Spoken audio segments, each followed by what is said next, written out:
ಅಥಣಿ ಪಟ್ಟಣದ ಮುಖ್ಯಾಧಿಕಾರಿಗಳಿಗೆ ನಮ್ಮದೊಂದು ಧಿಕ್ಕಾರ. ಯಾಕಂದ್ರೆ ಅಥಣಿ ಅಂದ್ರೆ ಇದೊಂದು ಪುಣ್ಯಕ್ಷೇತ್ರ. ಈ ಪುಣ್ಯಕ್ಷೇತ್ರದಲ್ಲಿ ಹೃದಯದ ಮಧ್ಯಭಾಗದಲ್ಲಿರುವ ಸಾರ್ವಜನಿಕರ ಸ್ಥಿತಿ ಹೇಳತೀರದಾಗಿದೆ. ಸುಮಾರು 1 ವರ್ಷದ ಹಿಂದೆ ಆ ಜಾಗದಲ್ಲಿ 100 ಕುಟುಂಬಗಳು ಜೀವನ ಸಾಗಿಸ್ತಾ ಇದ್ದಾವೆ. ಈ ಕುಟುಂಬಗಳಿಗೆ ಸ್ವಾತಂತ್ರ್ಯ ಇದೆಯೋ ಅಥವಾ ಇಲ್ಲವೋ ಅನ್ನುವಂಥ ಪ್ರಶ್ನೆ ಮೂಡ್ತಾ ಇದೆ. ಯಾಕಂದರೆ ಅಲ್ಲಿರುವ ಸಾಕಷ್ಟು ಜನರು ಸುಮಾರು 3 ತಿಂಗಳಿಂದ ಹಿಡಿದುಕೊಂಡು ನೀರಿಗಾಗಿ ಅದೆಷ್ಟೋ ಬಾರಿ ಮುಖ್ಯಾಧಿಕಾರಿಗಳ ಕಚೇರಿಗೆ ಅಲೆದಾಡಿ ಕೇಳಿಕೊಂಡು ಕೂಡ ಆ ಸಮಸ್ಯೆಯನ್ನು ಬಗೆಹರಿಸ್ತಾ ಇಲ್ಲ. ಅಧಿಕಾರಿಗಳು ಮೌನವಾಗಿ ಕುಳಿತಿದ್ದಾರೆ. ಸಾರ್ವಜನಿಕರು ನಾವು ನಮ್ಮ ದೇಶದ ನಾಗರಿಕರೋ ಅಲ್ಲವೋ ಅನ್ನುವಂಥ ಪ್ರಶ್ನೆಯನ್ನು ಕೇಳ್ತಿದ್ದಾರೆ. ಜೀವನ ಕಂಗಾಲಾಗಿದೆ. ಈ ಮಾತನ್ನ ಸಾರ್ವಜನಿಕರೇ ಹೇಳ್ತಿದ್ದಾರೆ. ಅಥಣಿ ಪಟ್ಟಣದ ಗುಡಿಮನಿ ಸಾಹೇಬರು ನೀರು ಕೊಡ್ತಾರಾ ಅಥವಾ ಇಲ್ಲವೋ ಅನ್ನೋದನ್ನ ಕಾದು ನೋಡಬೇಕಾಗಿದೆ.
ಮರ್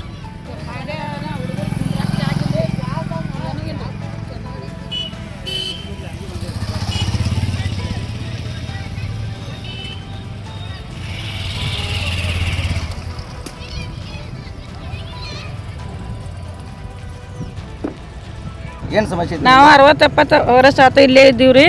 ನಮಗೆ ಕುಡಿಲಾಕ ನೀರು ಕೊಡುವಾರ್ರಿ. ಯಾರು ಕೊಡ್ಬಾರ್ರಿ? ಮುನ್ಸಿಪಾಲ್ಟಿಗೆ ಹೋಗಿ ಬಂದೀವ್ರಿ. ಮಸ್ತ್ ಸಲ ಹೋಗಿ ಬಂದೀವ್ರಿ. ಒಟ್ಟ ಕುಡ್ ಬಿಡ್ತೀವಿ ಅತ್ತಾರಿ ಬಿಡವಾರ್ರಿ. 3-4 ತಿಂಗಳಾತ ನೀರು ಬಿಡವಾರ್ರಿ. ನಾವು ನೀರು ಕುಡಿಲಾಕ ಇಲ್ಲಿ ಹೋಗ್ಬೇಕ್ರಿ. ಇಲ್ಲಿ ಎಷ್ಟು ವರ್ಷದಿಂದ ಇದ್ರಿ ಇಲ್ಲಿ? 70 ವರ್ಷದಿಂದ. 70 ವರ್ಷದಿಂದ ಇಲ್ಲಿ ಇಲ್ಲಿ ನಳದ ಫಿಟ್ಟಿಂಗ್ ಅದು ಏನು ಮಾಡಿಲ್ರಿ ಮುನ್ಸಿಪಾಲ್ಟಿ ಅವರ? ಈಗ ನಮ್ಗೆ ತಗೊಳಕ್ ಹಚ್ಚಿರ್ರಿ.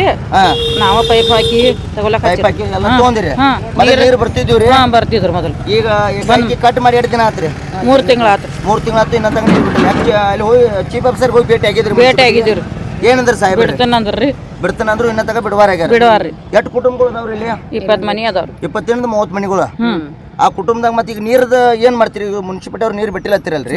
ಇರೋದ ಒಂದ ಕೈ ಬೋರ್ ಐತ್ರಿ. ಅದು ಬಿ ಬಾಳ 1 ತಾಸ ಹೊಡೆದಾಗ 1-2 ಕೂಡ ನೀರ್ ಬೀಳ್ತೈತ್ರಿ. ಅದು ಅಷ್ಟು ಬಿಟ್ರ ಅದಕ್ಕೂ ನೀರ್ ಇಲ್ರಿ. ಮತ್ತ ಬುಟಾಳಿ ಸಾವುಕಾರಗಳ ಮನಿಗೇನು 2-3 ಸಲ ಹೋಗಿದೇವ್ರಿ. ಮಲ್ಲೋನಗಳಿಗೆ ಭಾಳ ಮಾಡಿ ರಿಕ್ವೆಸ್ಟ್ ಮಾಡ್ಕೊಂಡಿವ್ರಿ. ನಾವು ಬಿಡ್ತೀವ ಅಂತಾರ್ರಿ. ಮತ್ತ ಅವತ್ತ ನೀರ ಬರುದಿಲ್ಲ. ಈಗ ಬರೋಬ್ಬರಿ 1 ತಿಂಗಳ ಅಂತೂ ಫುಲ್ ಕಾಡ್ಸಾತಾರ. ನಮ್ಮ 1 ಹನಿನೂ ನೀರ್ ಇಲ್ರಿ. ಬಂದ್ ನಮ್ ಏರಿಯಾ ಏನಾಗೈತ ನೋಡಂಗಿಲ್ರಿ ಅವ್ರು. ಮತ್ತೆ ವರ್ಷದಿಂದ ಈಗ್ರಿ ಇವು ಸಮಸ್ಯೆಗಳು ಅದಾವ್ರಲ್ಲ, ಈ ನೀರಿನ ಸಮಸ್ಯೆಗಳು 8 ವರ್ಷದಿಂದ ನಡೆದೈತ್ರಿ ಇಲ್ಲಿ. ಈಗ ಏನ್ರ 60 ವರ್ಷ ಬಂದ ಮ್ಯಾಗ ಆಗೈತಿ. 60 ವರ್ಷ ಐತ್ರಿ. ಓಕೆ, ಈಗ ಸದ್ಯದಾಗ ನೀರ್ದು ಏನ್ ಮಾಡ್ತೀರಿ ನೀವು? ಈಗ ನೀರ್ ಇಲ್ಲ ಹತ್ತಿರಲ್ಲ, 2-3 ತಿಂಗಳು ಬಿಟ್ಟಿಲ್ಲ ಅಂತ ಹೇಳ್ತಿರಲ್ಲ, ಅದಕ್ಕೆ ನೀವು ನೀರ್ ಎಲ್ಲಿ ತರ್ತೀರಿ? ಈಗ ಬೋರ್ ಒಂದ್ ಐತ್ ನೋಡ್ರಿ. ನಾಪನ ಗುಡಿ, ಸಿದ್ದಾಪನ ಗುಡಿ, ಸಿದ್ದೇಶ್ವರ ಗುಡಿಯಿಂದ ಆ ಕಡೆ ಗಡಿ ತೊಗೊಂಡ್ ಬರ್ತೀರಿ. ದೂರ ಹೋಗೋದ್ರಿ. ಕೆಲ್ಸಕ್ಕೆ ಹೋಗೋ ಟೈಮ್ ಆದ್ರೂ ನೀರ್ ತರಾಕ್ ಹೋಗಬೇಕ್ರಿ ನಾವು. ನೀರೆಲ್ಲ ತುಂಬ್ಕೊತ್ಕೊಂಡ್ರೋದು ಆಗೇತ್ರಿ. ಇದನ್ನ ನೀವು ಮುಖ್ಯಾಧಿಕಾರಿಗೆ ಅರ್ಜಿನೂ ಕೊಟ್ಟಿದ್ರೇನ್ರಿ? ನಾವ ರೈಟಿಂಗ್ ಒಳಗೆ ಏನು ಕೊಟ್ಟಿಲ್ರಿ. ಅವ್ರ ಹತ್ರ ಹೋಗಿ ಎಲ್ಲ ಮಾತಾಡಿ ಬಂದಿದೀವಿ. ಅವ್ರು ಏನಂತಾರಿ, ಬರೀ ನೀವ್ ಹೋಗ್ರಿ ಈ ಸಲ ಈಗ ಬರತಾವ್ ನೀರ್ ನಿಮ್ಗಂತಾರ. ಆ ವಾರ ನೋಡ್ತೀವಿ, ಅವತ್ತು ನೀರ್ ಬರಂಗ ಇಲ್ರಿ.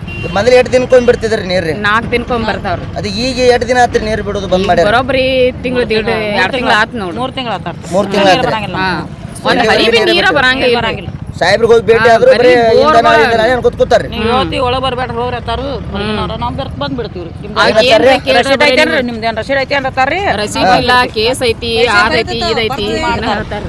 ನಾವೇನ್ ಮಾಡೋಣ ಮತ್ತೇನೈತ್ರಿ ಇಲ್ಲಿ ಸಮಸ್ಯೆ? ಮತ್ತೇನೈತಿ ಇದ್ರ ಬಗ್ಗೆ? ಹೆಣ್ಮಕ್ಳಿಗೆ ಟಾಯ್ಲೆಟ್ ವ್ಯವಸ್ಥೆ ಇಲ್ರಿ, ಟಾಯ್ಲೆಟ್ ಗಟರ್ ಇಲ್ಲ, ಏನ್ ಟಾಯ್ಲೆಟ್ ವ್ಯವಸ್ಥೆ ಇಲ್ಲ, ಏನು ಇದನ್ನ ಇಲ್ರಿ ಇಲ್ಲಿ. ಹೆಂಗ್ ಮಾಡಿಸ್ತೀವಿ ನೋಡು. ಈಗ ದೊಡ್ಡ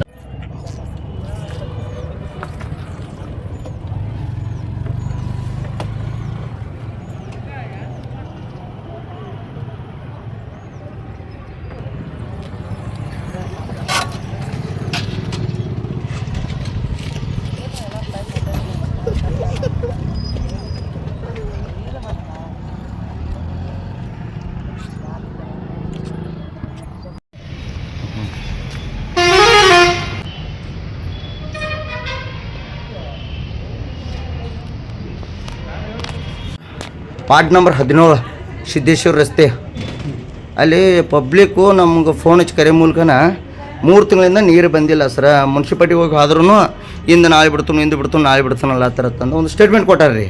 ಅದಕ್ಕೆ ನೀವೇನು ಹೇಳ್ತೀರಿ? 3 ತಿಂಗಳಿಂದ ಯಾಕೆ ನೀರು ಬಂದಿತ್ತು? ಇಲ್ಲಿ ಪೈಪ್ಲೈನ್ 24/7 ಪೈಪ್ಲೈನ್ ಮಾಡತ್ತಾರ. ಹಾಂ ರೀ, ಅಲ್ಲಿ ಲೀಕೇಜ್ ಇತ್ತು, ಹಾಂ ರೀ, ನೋಡಿದ್ರಿ. ಹಾಂ ರೀ, ನಾಳೆ ನಾಡ್ದ ಯಾವ ಹಾಲಿಗೆಲ್ಲ ರೆಡಿ ಮಾಡಿ ನೀರು ಬರಂಗೆ ಮಾಡ್ಕೊಡ್ತು. ಅಧ್ಯಕ್ಷರು ಮಾತಾಡ್ಯಾರಿ, ಹಾಂ ರೀ, ಬುಟ್ಟಡವ್ರು ಮಾತಾಡ್ಯಾರು. ಹಾಂ ರೀ. 2 ದಿವಸ ಬರಂಗೆ ವ್ಯವಸ್ಥೆ ಮಾಡ್ತಾರೆ.